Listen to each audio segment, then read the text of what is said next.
Vamos para o momento da exposição da palavra. Nós, domingo passado, damos início a uma nova série e, ao mesmo tempo, também uma pausa, no Evangelho de Mateus. Logo, logo voltaremos para o Evangelho de Mateus, mas eu tenho entendido do Senhor que era tempo de voltar a alguns fundamentos, iniciar o ano de 2025 voltando a algumas verdades. E essas verdades são concernentes à igreja. Vamos ver uma série de mensagens.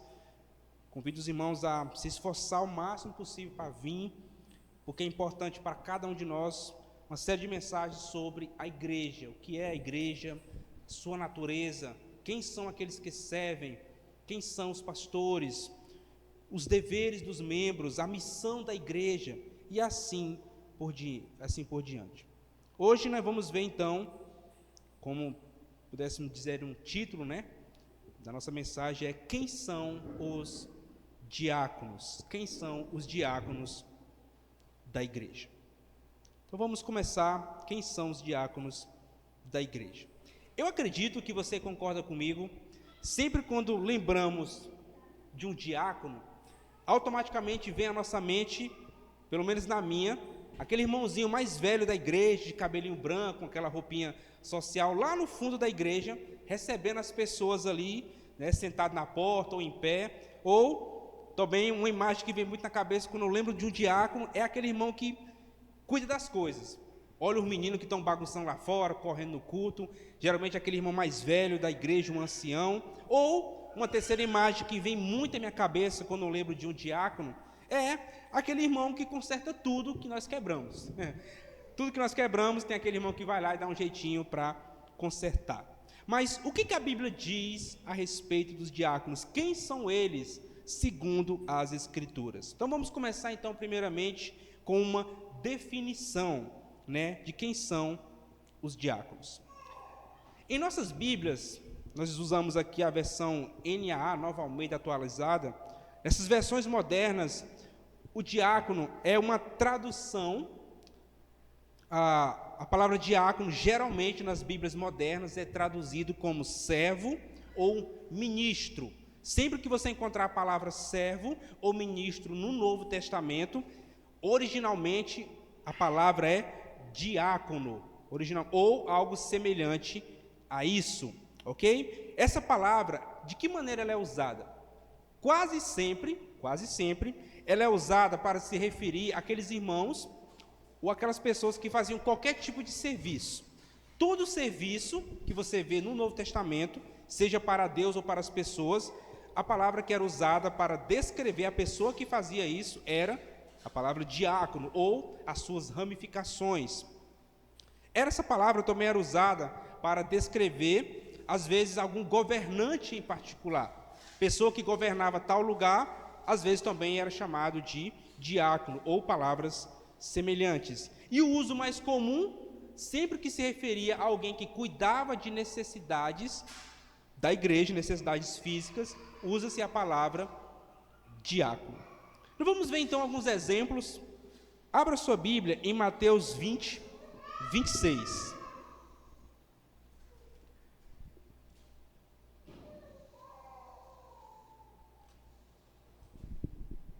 Mateus 20, 26. Mas entre vocês não será assim, pelo contrário, quem quiser tornar-se grande entre vocês, que se coloque a serviço dos outros, e quem quiser ser o primeiro entre vocês, que seja servo de vocês.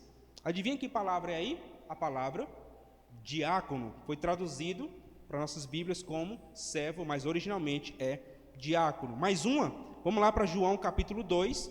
Lembrando os irmãos que nós estamos vendo essa série de mensagens, não vamos ficar em um texto. Você sabe muito bem que nós pregamos expositivamente em um texto bíblico, mas nessa série nós vamos ver vários textos, lembrando, sempre fazendo uma análise também. Vamos lá para João capítulo 2. Olha que texto interessante. João 2. Você já conhece a história, então não vou entrar em detalhes. A história lá do momento do casamento, em Caná da Galileia, que Jesus faz o famoso milagre, segundo João, o primeiro ali que iniciou-se, onde ele transformou a água em vinho.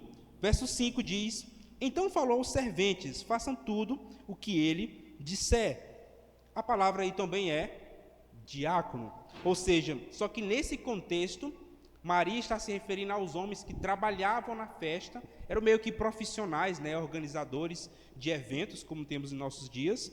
Havia aquela pessoa que regia toda aquela cerimônia, e essa pessoa era chamado, né, não ela, mas o ato que ela fazia era chamado de diácono. Mais um texto, esse também é bem interessante, Romanos 13, abra comigo ou acompanhe por aqui, Romanos capítulo 13,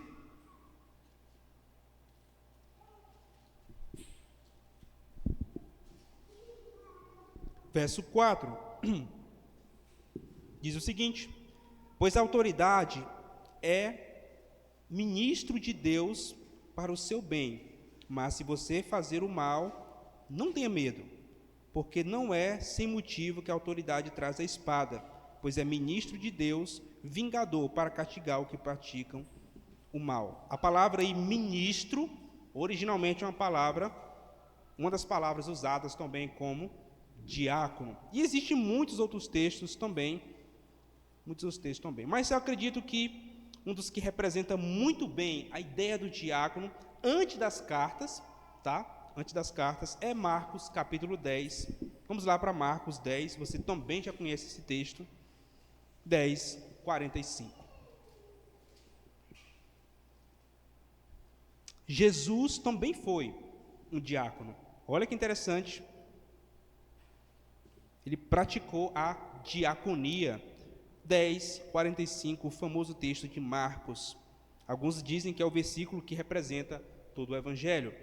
Marcos 10, 45 diz: pois o próprio Filho do Homem não veio para ser servido, mas para servir e dar a sua vida em resgate de muitos. Né? Cristo aí se coloca como verdadeiro servo ou como verdadeiro diácono. Resumindo, irmãos, sendo bem prático, todas as vezes que vemos pessoas praticando serviço a alguém, à igreja ou algum tipo de trabalho específico, essa pessoa era chamado de diácono. Não tanto ela, como um ofício, mas o ato dela fazer. Então, se ela servia a igreja, o seu ato de servir era chamado de diácono. No entanto, a partir das cartas, que é o que nós vamos entrar com mais detalhes agora, esta palavra agora ganha um novo significado. A partir das cartas, nós vamos ver que diácono não é apenas aquele que faz uma ação de servir. Agora essa palavra vai ganhar uma nova função. Ela vai ser usada para ser dado a homens, e agora esses homens terão um ofício. Eles terão um ofício de liderança na igreja, onde haverá presbíteros e diáconos. Quando chega nas cartas de Paulo, a palavra agora ganha um novo sentido, não é mais apenas para descrever um ato de limpar, de cuidar, mas era para descrever agora uma pessoa específica. Resumindo, muitas vezes a palavra é usada para descrever um ato, limpar, servir, fazer alguma coisa, mas nas cartas agora, a palavra vai ganhar um novo sentido, no qual é um título dado a uma pessoa, ele é um diácono, agora ganha um ofício, né? Como ofício. Vamos lá então, o primeiro texto é 1 Timóteo capítulo 3, verso 8.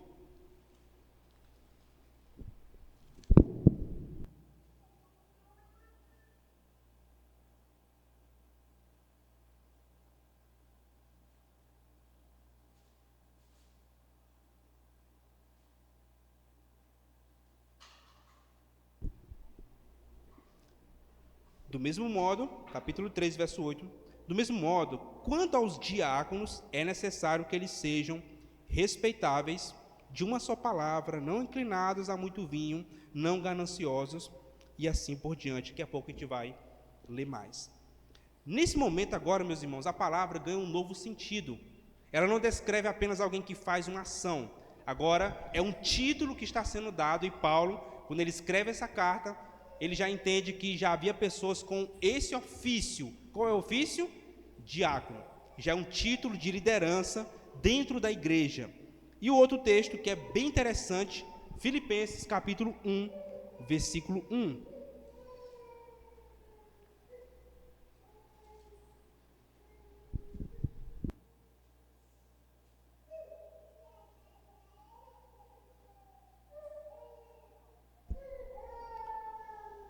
Aquele tipo de texto que a gente passa a ler bem rápido e não percebe a riqueza dele. Filipenses 1:1. Paulo e Timóteo, servos de Cristo Jesus, a todos os santos em Cristo Jesus, inclusive bispos e diáconos que vivem em Filipos. Aqui, perceba, nesse momento agora, há um ofício que já está estabelecido. Paulo reconhece que há 2 tipos de liderança na igreja e ele saúda esses irmãos. Ele diz que há bispos, que também pode ser presbíteros, eram a mesma palavra, palavras diferentes para descrever a mesma função, que é o pastor, bispos e presbíteros. A ideia de bispo é supervisor, mas ele pastoreava também, e presbíteros é também a ideia de pastorear. E diáconos, e eles viviam em Filipos. Agora aqui, meus irmãos, nesse momento Paulo escreve saudando aquela igreja e reconhecendo que há 2 ofícios na igreja, 2 espécies de liderança, nas quais não podem ser confundidas e nem negligenciadas. E aqui, meus irmãos, já há algo para a gente pensar nessa noite. Se nós quisermos ser uma igreja relevante, pensando que nós estamos vendo uma série de mensagens sobre igreja, se quisermos sermos uma igreja relevante, bíblica, que traga um verdadeiro impacto para a comunidade, não podemos esquecer que precisamos desses 2 ofícios na igreja, presbíteros e diáconos. Não podemos confundi-los e nem negligenciá-los. Um não anula o outro, ambos são importantes e ambos devem ser exercidos na igreja se ela quiser que seja saudável. Meu irmão, os diáconos são mais importantes do que os pastores? Não. Os pastores são mais importantes do que os diáconos? Não. Porque, meus irmãos, a ideia do presbítero também, ele é uma espécie de servo. Porém, ele serve de maneira diferente à igreja. Os diáconos cuidam da necessidade das igrejas e os presbíteros cuidam da palavra, como nós iremos ver no texto de Atos. Um não anula o outro e ambos são importantes para a vida e para a saúde da igreja. E nós vamos ver isso claramente no texto principal de hoje, um dos textos principais, que é Atos 6. Vamos lá para Atos 6.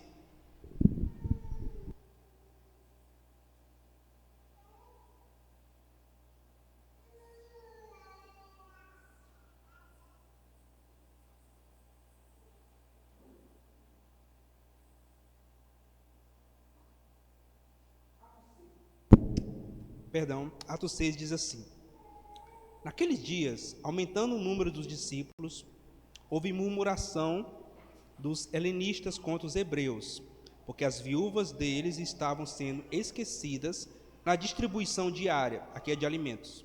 Então os 12 convocaram a comunidade dos discípulos e disseram: não é correto que nós abandonemos a palavra para servir, ou seja, diaconar as mesas. Por isso, irmãos, escolham entre vocês 7 homens de boa reputação, cheios do Espírito e de sabedoria, para os encarregarmos deste serviço. Quanto a nós, nos consagraremos à oração e ao ministério, diácono, ou seja, serviço da palavra. Só até aí por enquanto. Nesse texto de Atos, meus irmãos, perceba que os apóstolos, eles se colocam tão bem como servos, quando eles chamam de ministros, ou seja, eles estão chamando também a si mesmo de servos, mas é um servo diferente. O que estava acontecendo aqui na igreja? Já já nós vamos entrar com mais detalhes, mas o ponto central aqui estava havendo desunião na igreja. E para cuidar desse problema tão comum em nossos dias hoje, uma igreja desunida, e eu já afirmo que isso é um grande problema, é como um câncer que vai corroendo por dentro e matando bem devagarzinho. A igreja que tem desunião, ela tem um câncer dentro dela, e aos poucos vai matando de maneira dolorosa e terrível. Mas enfim, os apóstolos percebem que estava havendo um problema, e o primeiro ponto aqui é: irmãos, não podemos ficar fazendo o que estamos fazendo. O que eles estavam fazendo? Eles estavam deixando o ministério da palavra para servir as mesas. Irmão, não podemos fazer isso. Pastor, então não é importante o pastor fazer outras atividades na igreja? Não é esse o ponto. aqui, meus irmãos, não é que isso não era importante, mas é que os apóstolos sabiam que eles tinham sido chamados por Deus para outro ministério ou outro tipo de serviço. E você vê aí no verso 2, ele diz: não é correto que nós abandonemos a palavra para servir as mesas. Ou seja, eles sabiam que Deus tinha chamado esses homens para o ministério da palavra. E é interessante que as duas palavras, serviço e ministério, é a mesma palavra, que é diácono, ou as palavras semelhantes. Queridos irmãos, antes de entrarmos com mais detalhes nesse texto, precisamos entender uma coisa. Nós precisamos voltar ao que o Novo Testamento afirma sobre o que é uma igreja. Essa é uma verdade que a gente tem esquecido.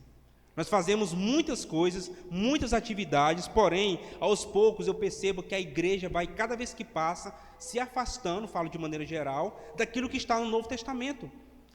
A igreja elege uma série de funções e esquece que os principais são presbíteros e diáconos. E a principal função é pregação e o cuidado e as necessidades dos irmãos. Nós entupimos nossa agenda durante a semana e esquecemos da pregação e dos cuidados e a necessidade dos nossos irmãos. Meus irmãos, como igreja, nós precisamos desses dois tipos de diáconos. Homens que pregam de maneira fiel e homens também que possam cuidar das necessidades da igreja. Cada um tem seu papel e é fundamental que a gente não esqueça esses papéis e também não venha negligenciar quando eles estiverem sendo exercidos. Uma coisa não anula a outra. Uma coisa não anula a outra. A pregação da palavra não anula o cuidado com as necessidades da igreja. E os cuidados e a necessidade da igreja também não anula a importância da pregação. A pregação e o cuidado prático com os membros são igualmente importantes e ambos, quando são exercidos, pregação e cuidado com a igreja, o resultado é união e fortalecimento da igreja. E para que esses ministérios, irmãos, aconteçam, é extremamente importante nós, como igreja, estabelecermos isso. Precisamos eleger novos presbíteros e diáconos para o cuidado da igreja. Ambos são indispensáveis. Não podemos fugir daquilo que está muito claro no Novo Testamento. Se você percorrer todas as cartas, sempre há mais de um pastor, sempre há vários irmãos servindo na igreja, presbíteros e diáconos. Uns servem na pregação e outros servem no cuidado das necessidades. Uma coisa não anula a outra.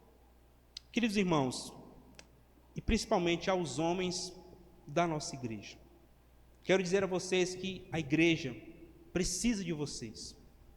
A igreja precisa de homens que sirvam a Deus. Meus irmãos, isso está em falta em nossos dias.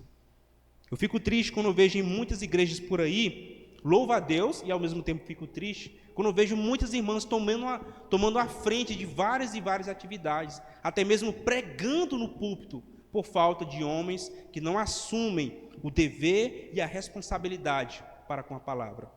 Precisamos, irmãos, precisamos de vocês. Você que é homem, me escuta nessa noite. A igreja precisa de você para servir, para ajudar no ministério da pregação e nos cuidados diários da igreja. Mas talvez você esteja pensando, pastor, eu acho que eu não tenho as qualificações necessárias para me ser um líder. Já pensei sobre isso, já li o que o Novo Testamento fala e eu não me enquadro. Isso é verdade. Mas eu quero te lembrar de uma verdade poderosa. Essa é uma frase muito conhecida. Com certeza você já ouviu, mas ela se aplica muito bem aqui. Deus não chama somente pessoas capacitadas, mas Ele capacita aqueles que são chamados. Eu creio, meus irmãos, se nós nos colocarmos, se você se colocar à disposição de Deus e dizer, Senhor, eu não tenho as qualificações necessárias, mas eu estou aqui, eu quero servir ao Senhor, quero me entregar à igreja, Deus vai cumprir, Deus vai capacitar você para essa missão. Meus irmãos, a igreja precisa de homens que sirvam a ela, para que ela cresça e floresça. Então vamos ver então algumas qualificações para o diaconato. Mas antes, eu quero avisar o seguinte, antes de nós lermos o texto de 1 Timóteo, capítulo 3. O que nós vamos ver aqui agora, prepare-se, não é algo impossível. Eu sei que quando a gente começar a ler aqui, principalmente você que é homem, vai ficar assustado assim como eu fiquei. Mas o que tem aqui não é algo impossível de ser exercido, não é. Na verdade, eu creio que o que vamos ler agora, nesse momento, é aquilo que todo homem de Deus deve almejar. Não é apenas para a liderança, mas é um caráter que todo homem de Deus que entregou a vida a Jesus precisa ter. Vamos lá então, 1 Timóteo, capítulo 3. 1 Timóteo, capítulo 3.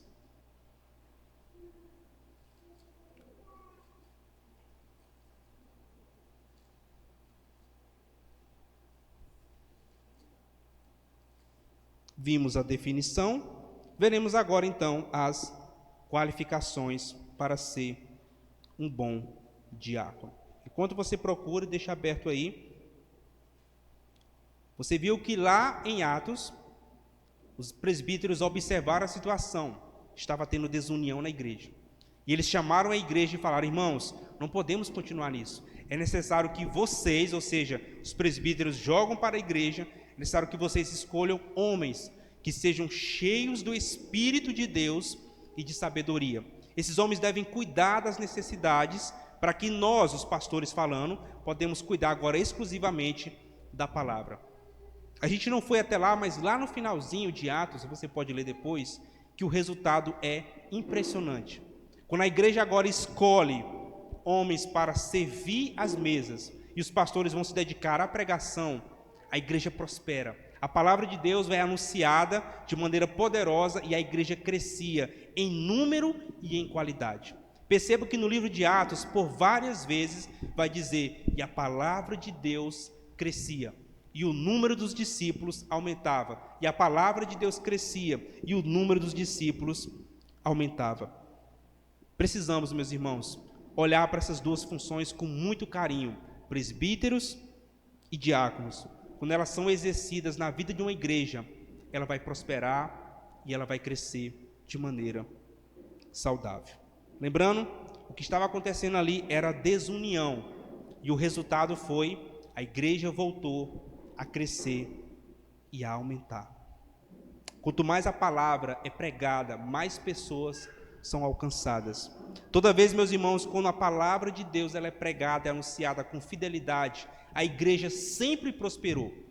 Se você tem curiosidade, é só você ver a história do cristianismo. Há vários vídeos no YouTube para isso. Se você dá uma olhadinha por lá, você vai ver que os momentos mais sombrios, preste atenção, os momentos de maior dificuldade da igreja, sabe quando foi?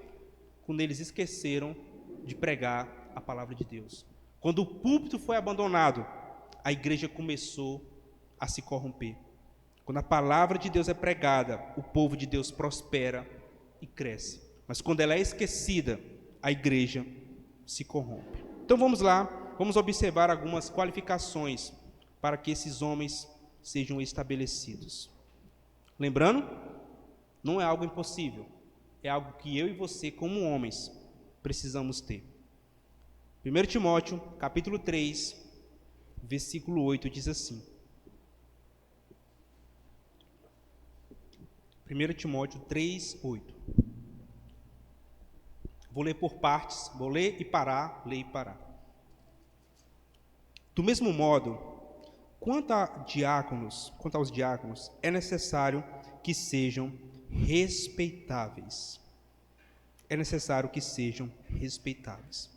Neste texto, Paulo começa a explicar de maneira detalhada quais são as qualificações que os servos de Deus, homens, precisam ter para assumir esse ofício de diáconos. E a primeira qualificação é: eles devem ser respeitáveis. Sabe o que é isso, irmão? Eu gostei muito de que uma pessoa escreveu sobre isso. Esse é o tipo de homem que você olha e diz assim: eu confio naquele cara. Essa é uma boa maneira de resumir um homem respeitável. Um homem respeitável é um homem sério. Aquele homem que serve na igreja, que a igreja olha para ele e diz assim: não, irmão, vamos deixar. Eu confio naquele homem. Eu confio no trabalho que ele está fazendo. Isso é ser respeitável. A igreja olha e diz: eu confio no trabalho que o irmão X está fazendo. Podemos confiar, porque ele é um homem respeitável. Segundo lugar, homem de uma só palavra. Esse é o tipo de pessoa que não diz uma coisa para uma pessoa e não diz outra coisa completamente diferente para outra pessoa. Você já conheceu alguém assim? Ela chega para você e diz algo, mas quando ela encontra outro irmão, ela diz uma coisa completamente diferente sobre o mesmo assunto. Não deve ser assim o servo de Deus. O servo de Deus é um homem de uma só palavra. Ele não tem duas palavras, ele é um homem honrado e ele diz uma coisa para um, e se ele encontrar outro irmão, ele diz a mesma coisa. Ele é fiel naquilo que ele fala. Meus irmãos, fuxico é outra coisa que destrói a igreja. Desunião, ela é como um câncer que vai corroendo a igreja, e fuxico é outra coisa que destrói também a igreja. Mas o servo de Deus, o homem de Deus, ele é um homem de uma só palavra. Ele é um homem de uma só palavra. Paulo sabia muito bem, meus irmãos, que nós seremos julgados pelaquilo que fazemos, pelaquilo que pensamos e pelaquilo que falamos. Por isso, o servo de Deus, ele tem uma só palavra. Ele não se contradiz naquilo que diz. Segundo, ele não deve ser alguém, como diz o texto, não inclinado a muito vinho e não ganancioso. Perceba que são dois nãos aqui juntos. Não inclinado a muito vinho e não gananciosos. Esse é o tipo de homem que a sua vida é marcada pelo equilíbrio. Ele não é influenciado por nada que entra nele, seja no bolso ou seja pela boca. É o homem marcado pelo equilíbrio. Novamente, não inclinado a muito vinho e não gananciosos. São homens que têm a vida marcada pelo equilíbrio. Ou como certo autor disse, o homem de Deus, ele é alguém que não está embriagado nem pelo vinho e nem pelo dinheiro. O servo de Deus é alguém que não está embriagado nem pelo vinho e nem pelo dinheiro. Meus irmãos, eu nem preciso entrar em detalhes, mas você sabe muito bem como a ganância tem sido uma marca na vida de muitos líderes evangélicos, infelizmente. Mas você vê, o texto é muito claro: não inclinados a muito vinho e nem gananciosos. Verso 9: conservando o ministério da fé com a consciência limpa. Conservando o ministério da fé com a consciência limpa. A palavra mistério, eu falei ministério, é mistério, significa verdades que outrora foram ocultas, mas que agora estavam sendo reveladas. E que verdades são essas? É o Evangelho, é a revelação de Cristo Jesus, como falar em Hebreus capítulo 1, verso de 1 a 4. Ou seja, aquelas verdades que os profetas desejaram ver, mas foram ocultas dele, e agora no Novo Testamento, essas verdades são reveladas. Isso é o que Paulo quer dizer com mistérios. E ele diz mais: conservando, ou seja, este mistério que foi revelado deve ser conservado pelo homem de Deus, com fé, ou seja, o mistério da fé, e com a consciência limpa. Eu achei bem interessante a maneira como esse versículo finaliza, com a consciência limpa. Sabe o que ele está dizendo aqui, meus irmãos? Que o homem de Deus, ele tem as duas coisas. Ele conserva aquilo que foi revelado, as Escrituras, ele guarda a verdade da fé, guarda a palavra de Deus, mas ele também tem uma consciência limpa. Ou seja, teologia, doutrina e vida. Conhecimento e prática. Conhecimento e prática. O diácono é alguém que é íntegro na sua teologia, naquilo que prega, naquilo que ensina, mas também com a sua vida. Meus irmãos, que testemunho poderoso para o servo de Deus.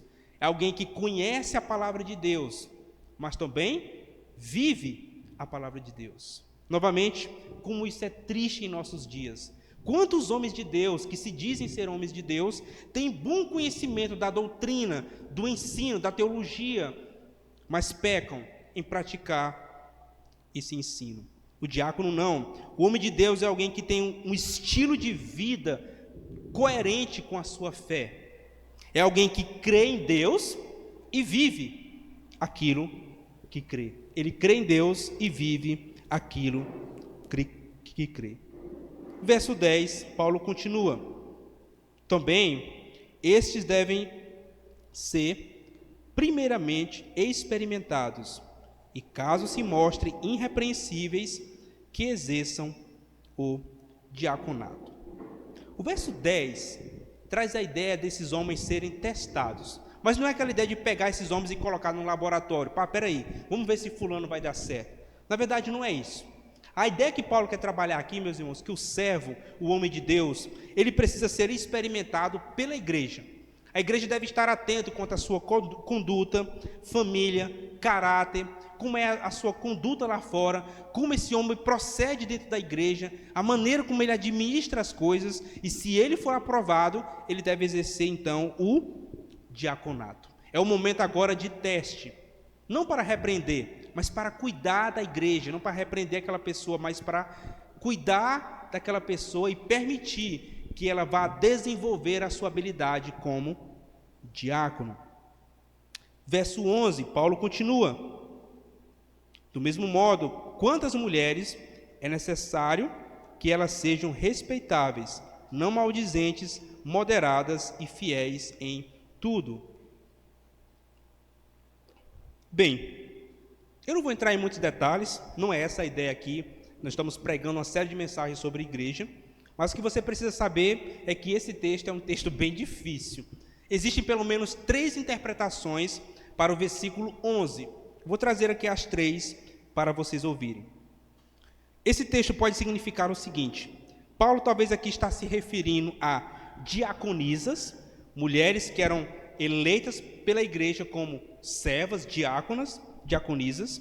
2, esse texto pode se referir às esposas dos diáconos, ou seja, aquelas mulheres que eram casadas com diáconos. Então Paulo está dando instruções em como essas mulheres devem ser. Ou número 3, Paulo se refere a colaboradoras, mulheres que serviam na igreja, mas não tinham o ofício estabelecido, não eram diaconisas, mas eram apenas pessoas que serviam e uniam forças com esses diáconos para que a igreja crescesse. Elas não eram ordenadas, mas eram chamadas para o serviço também, colaborando com os diáconos. Eu acredito, que a terceira opção é a mais provável. Eram mulheres que ajudavam esses diáconos no serviço da igreja. Mas, novamente, irmãos, esse é um texto muito difícil e há quem pregue muito bem e defenda com bons argumentos as outras posições. Não, aqui eram diaconisas. Não, aqui eram mulheres de diáconos. Eu acredito que a terceira posição, eram colaboradoras que serviam junto com esses diáconos, mas não eram ordenadas ao ofício. Mas, pastor, quer dizer que não existe diaconisa? Existe. Romanos capítulo 16 fala de uma mulher que era diaconisa, o seu nome era Febe. Porém, o texto de 1 Timóteo não é base para se estabelecer, ou seja, para ordenar mulheres a esse ofício. Não é. Mas isso também, meus irmãos, não impede que as mulheres possam servir a Deus na igreja. Se você tem mais curiosidades, 1 Timóteo já foi pregado todo aqui na igreja, está salvo lá no canal da igreja. Você pode ver lá depois, assiste lá, curte e comenta também. Continuando aqui, versos 12 e 13. Diz o seguinte: o diácono seja marido de uma só mulher, e governe bem os seus filhos e a própria casa. Pois os que desempenharem bem o diaconato alcançarão para si uma posição de honra e muita ousadia na fé em Cristo Jesus.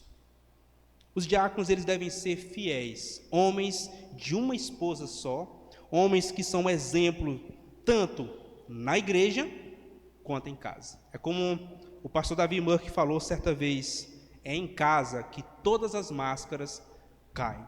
Existem homens que são verdadeiros santos no púlpito e na igreja, mas são verdadeiros tiranos dentro de casa com seus filhos e com a sua esposa. O diácono não. O homem de Deus, se ele quiser servir a igreja, ele deve ter excelência na igreja e em casa também. Seus filhos devem ser bem criados, bem instruídos no caminho do Senhor, A vida pessoal de um diácono, meus irmãos, é um testemunho poderoso para aqueles que estão observando. Muito bem, e ele finaliza dizendo que os diáconos eles vão receber dupla honra. Perceba aí o final do verso 13.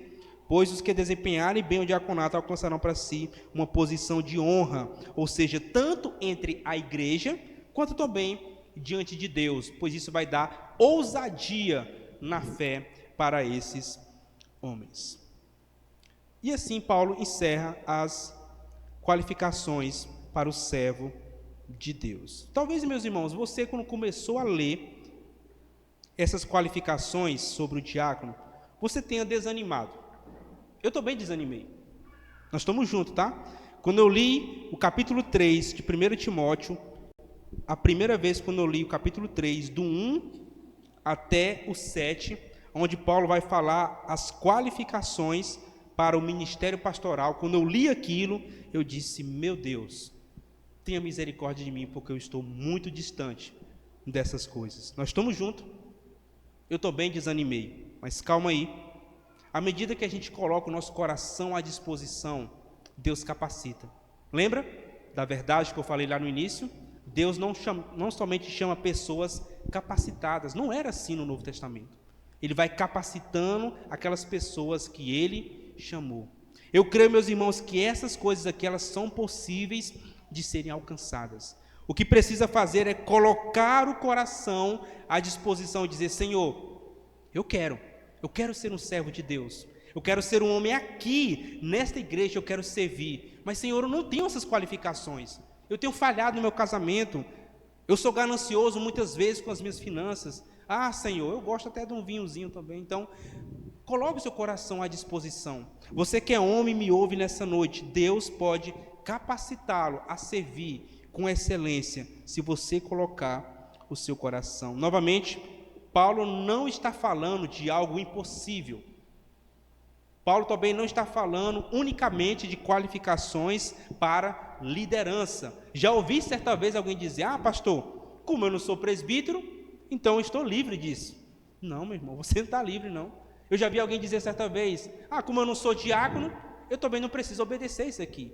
Meu irmão, as qualificações do capítulo 3 não é apenas para liderança, mas é para todo homem de Deus que busca ter um caráter aprovado. Você, esposa, incentive o seu marido a ter essas qualificações. Cobre dele para que ele tenha as qualificações de 1 Timóteo, capítulo 3. Ajude ele a desenvolver essas qualificações, porque não é somente para a liderança, é para todo homem que busca um caráter aprovado. Vou repetir, é para todo homem que busca um caráter aprovado.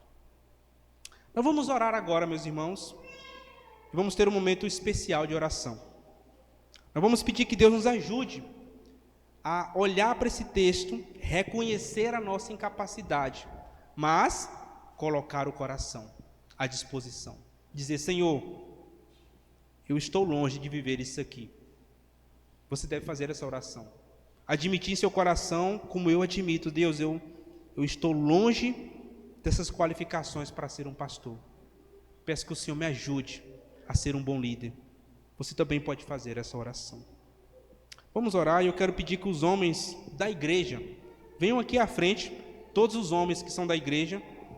Nós vamos fazer hoje um negócio diferente. Vamos pedir que as mulheres orem por nós, para que a gente venha ser bons servos de Deus. Vem aqui, os homens, por favor, Joab também, organiza aí. Rael, Nicolas também vem aqui. O senhor também vem cá também, por gentileza. E quero chamar aqui a irmã Sara Beatriz, pedir que ela venha orar por nós. Pedir que Deus nos ajude a ser bons servos na igreja, em casa, com as nossas finanças, com o nosso lar, com os nossos filhos, com o nosso coração. Desce ali, Raulzinho.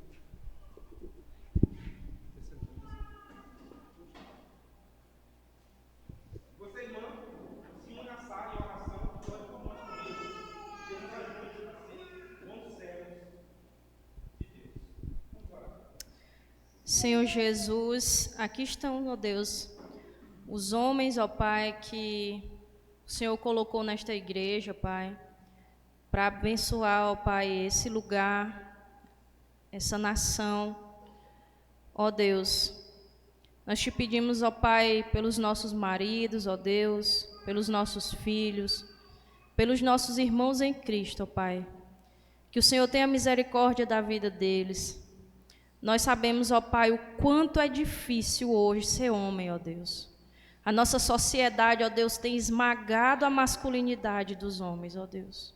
Mas nós te pedimos, ó Deus, e por meio da tua palavra, ó Pai, pela autoridade que há no teu nome, ó Deus, que o Senhor repreenda, ó Deus, todo tipo, ó Pai, de pensamento feminista, ó Deus, que tem passado em nossas igrejas, que tem passado em nossas famílias, que tem capturado a mente, ó Deus, dos nossos filhos e até mesmo dos nossos maridos, ó Pai.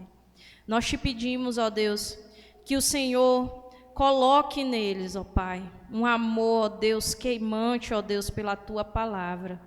Nós te pedimos que em casa eles venham exercer o sacerdócio que o Senhor tem, ó Pai, dado a eles.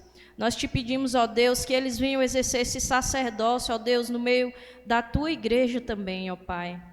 Nós te pedimos, ó Deus, que o Senhor tenha misericórdia deles, porque eles não são capazes. Assim como nós, ó Deus, mulheres também não somos, mas a eles, ó Deus, foi dado, ó Deus, esse ministério. E a quem muito é dado, Senhor, a muito também é cobrado.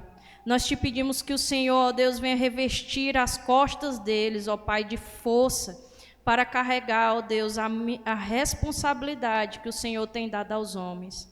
Ó Pai, que eles não venham ser como Adão, ó Deus, que eles não venham a se desviar, ó Deus, da tua vontade, que eles venham ser, ó Pai, como o Cristo, Senhor, que veio, que deu o exemplo maior de servo, ó Deus.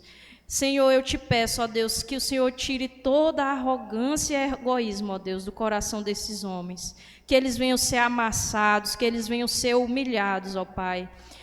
Que o Senhor, ó Deus, venha dar um espírito de servidão a eles, ó Pai. Que eles não venham almejar lugares maiores do que aqueles, ó Deus, que o Senhor tem dado. Mas que eles venham, ó Deus, começar de baixo, ó Deus. Porque o Senhor nos ensina que aquele que é o menor no teu reino, ó Deus, será aquele que será honrado.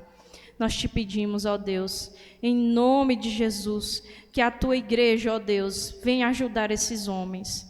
Que a tua igreja, ó Deus, venha ter compaixão deles. Que a tua igreja, ó Deus, venha olhar para eles, amar eles, discipular eles, ó Deus. Nós te pedimos, ó Deus, que o pastor dessa igreja tenha sabedoria, ó Pai. Que ele possa, ó Deus, em amor, ó Deus, ajudar esses homens a chegar no lugar onde o Senhor quer, ó Pai. Nós te pedimos, ó Deus, em nome de Jesus, que esses homens, ó Deus, venham ter humildade, ó Pai. Ó Senhor, como é difícil, Senhor, ter humildade. Mas nós te pedimos que o Senhor os ajude, ó Deus. Nós te pedimos, ó Deus, que dentro dos nossos lares eles venham ser humildes. Que no trabalho deles eles venham ser humildes. Mas que dentro da tua igreja, ó Deus, eles venham ser mais humildes ainda. Nós te pedimos, ó Deus, que miseráveis pecadores, ó Pai, que aqui estão, venham, ó Deus, pelas tuas misericórdias, serem dignos, ó Deus, de exercer tal ministério. Nós te pedimos, ó Deus, que venha arder neles a vontade, ó Pai, de servir ao Senhor. Uma paixão, ó Deus, pela tua palavra, ó Deus. Em nome de Jesus. É isso que eu te peço, ó Deus, que antes mesmo deles terem vontade, ó Deus, de exercer qualquer função aqui, eles venham ter uma vontade, ó Deus, imensa de serem cristãos honestos, corretos, ó Pai, que tem bom testemunho, ó Deus. Que essa igreja venha ser conhecida, ó Deus, por homens, por líderes, ó Deus, em nome de Jesus. Que façam jus ao nome de cristão. Que eles não venham envergonhar o evangelho. Que eles não venham, ó Deus, em um momento, ó Deus, fazer com que a tua igreja, ó Deus, sofra as consequências do pecado. Nós te pedimos que essa igreja, ó Deus, venha ser avivada, ó Deus, através desses homens que aqui se colocam na tua presença. Em nome de Jesus, toca o coração deles. Em nome de Jesus. Amém.